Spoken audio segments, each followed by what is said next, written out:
గాంధీ భవన్ నుంచి TPCC chief Revanth Reddy live లో మాట్లాడుతున్నారు. ఇప్పుడు ఆ లైవ్ ద్వారా చూద్దాం. Limited versus Telangana state government revenue department ఒప్పందం చేసుకున్నది. ఒప్పందం చేసుకున్నాక ఈ దివాలా తీసిన కంపెనీ 52.6% తన వాటాను ఫిలిప్పీన్కు సంబంధించిన కంపెనీకి అమ్ముకున్నది. ఈ మొత్తం టెండర్ ఒప్పందమే 150 కోట్లు సాఫ్ట్వేర్ కొనుగోలు చేసి ప్రభుత్వం నిర్వహించడానికి ప్రభుత్వం చెల్లించే సొమ్ము. కానీ ఈ టెరాసిస్ టెక్నాలజీస్ లిమిటెడ్ అనే కంపెనీ ఫిలిప్పీన్ కంపెనీకి 52.26% స్టేక్ను 1275 కోట్ల రూపాయలకు అమ్ముకున్నది. ఐఎల్ఎఫ్ఎస్ ప్రకటించి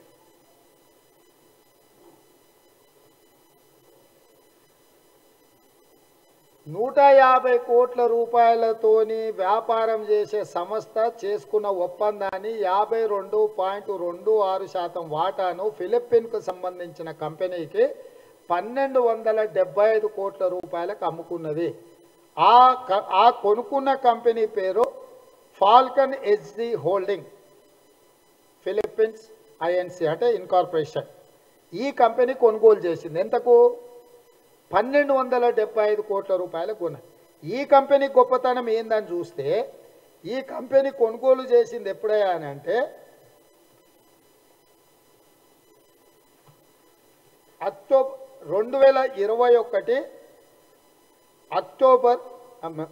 నవంబర్ 25 నాడు కొనుగోలు చేసింది. నవంబర్ 25, 2021 నాడు కొనుగోలు చేసింది. ఈ కంపెనీకి ఎలాంటి అనుభవం లేదు. కొనుగోలు చేసే కంటే 1 నెల ముందు మాత్రమే ఈ కంపెనీ ఫిలిప్పీన్స్లో ప్రారంభించబడ్డది. వాళ్ళకి ఎలాంటి అనుభవం కానీ ఈ వ్యాపారంతో సంబంధం కానీ ఏమీ లేదు. 2021 అక్టోబర్లో ప్రారంభించిన కంపెనీ 2021 నవంబర్ 25 నాడు ఇందులో 52.26% కొనుగోలు చేసింది. ఆ రోజుకి ఆ కంపెనీ కొనుగోలు చేసిన తర్వాత ఇగో ఇక్కడ షేర్ ప్యాటర్న్ ఉంది కంప్లీట్గా. ఇవాళ 2023 ఇవాళ ప్రకారము ఈ షేర్ హోల్డింగ్ మార్చి 31, 2022 నాడు. ఆ రోజు 52%, ఈ రోజు 99% కంప్లీట్గా ఫాల్కన్ హెచ్డి హోల్డింగ్స్కి వెళ్ళిపోయింది. ఇవాళ ఒరిజినల్గా ఈ టెండర్ తీసుకున్న ఐఎల్ఎఫ్ఎస్ కంపెనీకి 1% మాత్రమే ఉంది. 99% ఈ ఫిలిప్పీన్ కంపెనీ చేతిలోకి కంపెనీ వెళ్ళిపోయింది. ఈ ఫిలిప్పీన్ కంపెనీలో మళ్ళా ఈ కంపెనీ స్లోగా 23/11/2021 నాడు ఇది టెరాసిస్ టెక్నాలజీస్ లిమిటెడ్ ఈ కంపెనీ కార్పొరేట్ అఫైర్స్ మినిస్ట్రీ కింద తీసుకున్న కంపెనీ దాని డీటెయిల్స్. ఇందులోకి 23/11/2021 23 నవంబర్ 2021 నాడు శ్రీధర్ రాజు గారి కంపెనీలకు వచ్చింది. ఈ శ్రీధర్ రాజు ఎవరు? ఇప్పుడు మీడియా మిత్రులకు నేను చెప్పదలుచుకున్నది ఏంటంటే రాష్ట్ర ప్రభుత్వము సిసిఎల్ఏ కమిషనరు తెలంగాణకు సంబంధించిన 70 లక్షల భూ యజమానులు ఉన్నారు.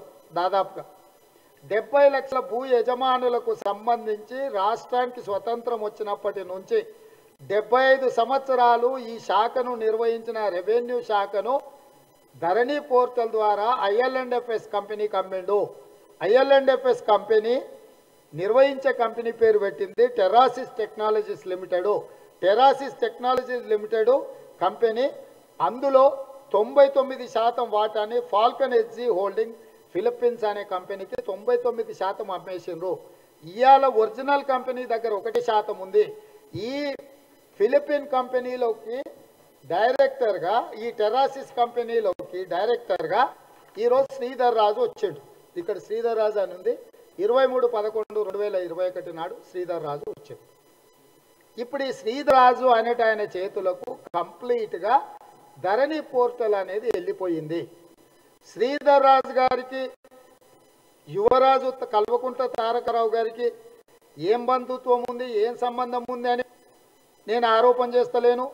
ఈ శ్రీధర్ రాజు గారు సత్యం రామలింగరాజు గారి కుమారుడు సత్యం తేజరాజు గారికి, రాజేష్ రాజు గారికి ఏం లింకులు ఉన్నాయి, ఏం లావాదేవీలు ఉన్నాయని నేను ఆరోపణ చేస్తలేను.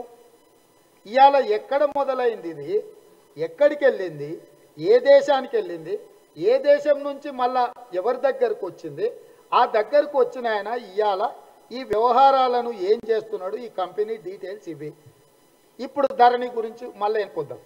ఈ ధరణి పోర్టల్ చంద్రశేఖరరావు గారు ఏం చెప్పిండ్రు, నేను కష్టపడి 3 సంవత్సరాలు శోధించి ఐటీ ఇంజనీర్గా మొత్తం రూపాంతరం చెంది, ఒకప్పుడు మనం సినిమాలలో చూసేవాళ్ళం, నందమూరి తారక రామారావు గారు 7 పాత్రలు 8 పాత్రలు, దుర్యోధనుడు, కృష్ణుడు, కర్ణుడు, అర్జునుడు, అట్లాంటి వేసేది.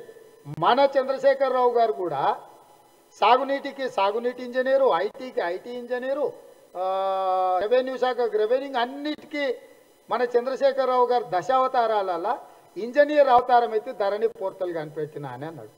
అసలు చంద్రశేఖరరావుకు సిగ్గు అనేది ఇంకేమన్నా ఉందా అని నేను అడుగుతున్నా.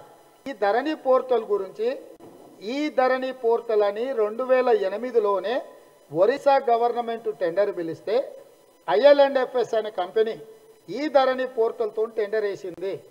ఒరిస్సా గవర్నమెంట్ IL&FSతో ఈ ధరణి పోర్టల్ సేమ్ రెవెన్యూ డిపార్ట్మెంట్ ఇదంతా మెయింటెనెన్స్ కోసం టెండర్ ఇస్తే 10 సంవత్సరాల తర్వాత 2010 నుంచి 2014 వరకు ఆ సంస్థ చేసిన దోపిడీని, నిర్వాకాన్ని తిట్టుకుంటా ఈ report of the comptroller auditor general of India revenue sector from the year ended March 2014 reported government of Odisha report number 1 of the year 2015లో ఒక రిపోర్ట్ ఇచ్చింది. ఏమని అంటే ఈ ధరణి పోర్టల్ వీళ్ళకి ఇవ్వడం వల్ల, వీళ్ళ దరిద్రమైన నిర్వాహకం వల్ల రాష్ట్ర ప్రభుత్వానికి తీరని నష్టం జరిగి రెవెన్యూ లాస్ వచ్చింది. వాళ్ళను నిన్ను తోలు తీస్తా, తాట తీస్తా, నీ తాట తీసి డొక్కజించి డోలు కట్టి వాయిస్తామని చెప్పి కాగిచ్చిన రిపోర్ట్ ఇది. IL&FS 2010లోనే ఈ ధరణి పోర్టల్ తీసుకొచ్చి ఒడిశా గవర్నమెంట్తో ఒప్పందం చేసి 5 ఏళ్ళు నిర్వహించిన తర్వాత 2015లో అమ్మనా బూతులు తెచ్చుకుంటా ఇవాళ రిపోర్ట్ ఇచ్చింది. ఇక ఇది ఒక్కసారి ఈ రిపోర్ట్ అంతా చదవాలంటే చాలా పెద్ద వ్యవస్థ ఉన్నది. ఈ పెద్ద వ్యవస్థలో మీకు ఈ రిపోర్ట్ అంతా నేను పంపిస్తాను. ఈ IL&FS అనేది ఎంత దుర్మార్గంగా ఈ ధరణి పోర్టల్ నిర్వహించింది, ఎంత చెత్తగా ఉంది, ఈ నిర్వహణలో జరిగిన నిర్వాహకం గురించి కాగ్ రిపోర్ట్ ఇచ్చింది. అంటే చంద్రశేఖరరావు 3 ఏళ్ళు కష్టపడి ధరణి పోర్టల్ కనిపెట్టిన అని చెప్పిన మాటలు శుద్ధ అబద్ధము. 2008-9లోనే ఒడిశా గవర్నమెంట్ టెండర్ పిలిచి ఈ ధరణి పోర్టల్ కింద ఒప్పందం చేసుకొని దాన్ని నిర్వహిస్తే 2010 నుంచి 2014 వరకు జరిగిన దుర్మార్గాలను అన్నిటిని లెక్కగట్టి 2015లో కాగ్ రిపోర్ట్ ఇచ్చింది. ఇది కాగ్ రిపోర్ట్ చాలా చెత్తగా ఉంది.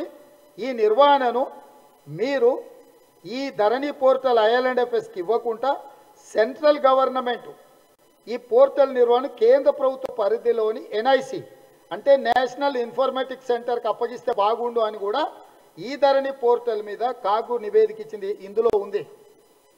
మీరు IL&FSకి ఇవ్వాల్సిన అవసరం లేకుండే ఇవ్వడం వల్ల రెవెన్యూ లాస్ జరిగి అధ్వానంగా తయారైంది. దీన్ని ఈ నిర్వహణను సెంట్రల్ గవర్నమెంట్ ఏజెన్సీ డైరెక్ట్గా నేషనల్ ఇన్ఫర్మేటిక్స్ సెంటర్కి ఇవ్వండి అని చెప్పి నివేదిక ఇచ్చింది. ఇందులో ఉందా అది మొత్తం. అంటే ఈ ధరణి పోర్టలు ఆ కంపెనీ పెట్టుడు, నిర్వహించుడు, 5 ఏళ్ల తర్వాత ఫలితాలను కాగు తప్పు పట్టి చెప్పు తీసుకొని కొట్టింది మూతి మీద పెట్టి ఒడిశా గవర్నమెంట్ను. అంటే ఈ ధరణి పోర్టల్ చంద్రశేఖరరావు 3 ఏళ్ళు కష్టపడి కనిపెట్టిండు అన్న స్టోరీ కాకమ్మ స్టోరీ. ప్రజల్ని మభ్యపెట్టడానికి, తన దోపిడీని కప్పిపుచ్చుకోవడానికి ఇవాళ చంద్రశేఖరరావు ఇట్లాంటి అబద్ధాలు చెప్పిండు.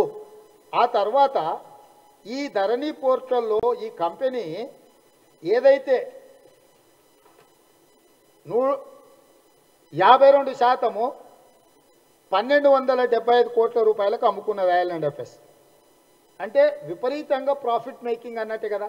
150 కోట్ల రూపాయల కాంట్రాక్టును టెర్రాసిస్ టెక్నాలజీస్ లిమిటెడ్ 52.26% 1275 కోట్ల రూపాయలకు అమ్మింది 2021లో. మరి అమ్మినప్పుడు లాభాలు ఉన్నట్టే కదా.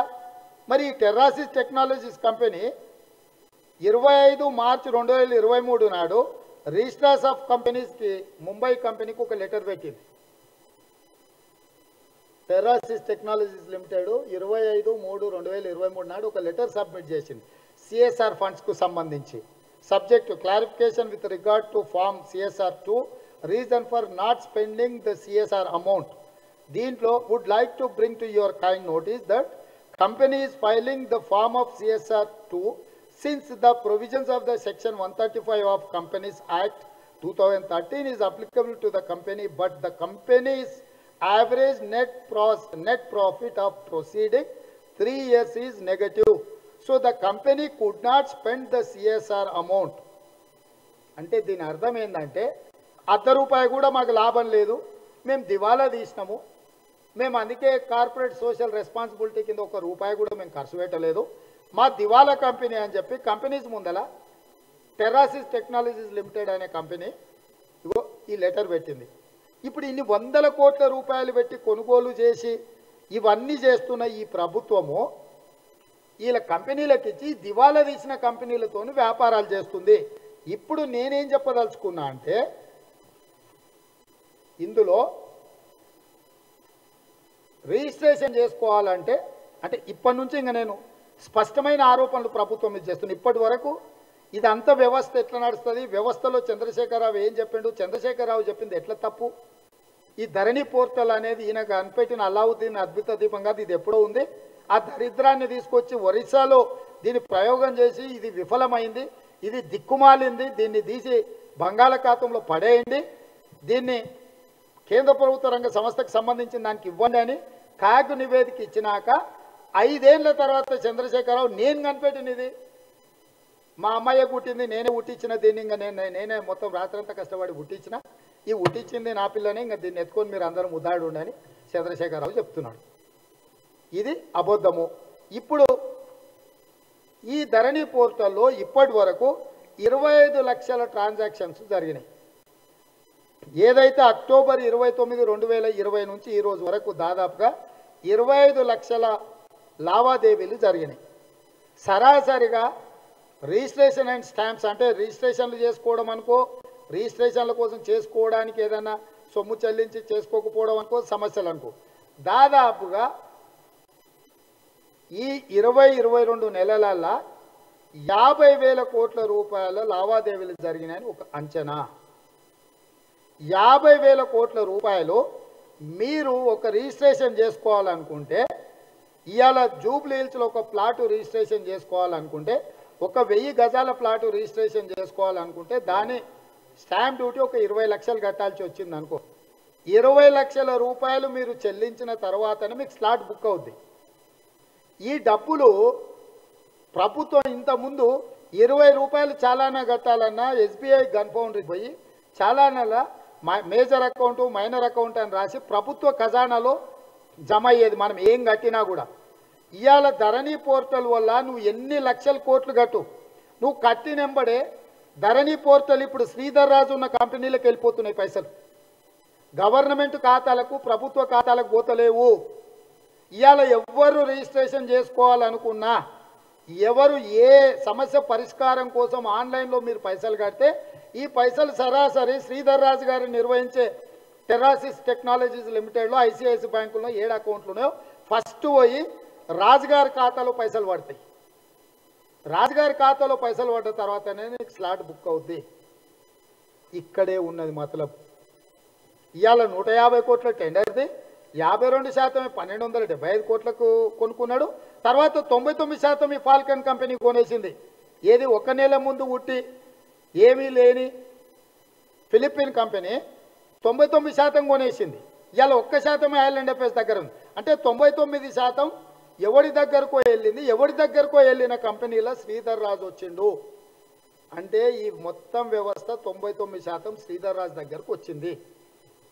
ఈ ట్రాన్సాక్షన్స్ దాదాపుగా ధరణి పోర్టల్ వచ్చినప్పటి నుంచి ఇప్పటి వరకు జరిగిన లావాదేవీలు ఒక అంచనా.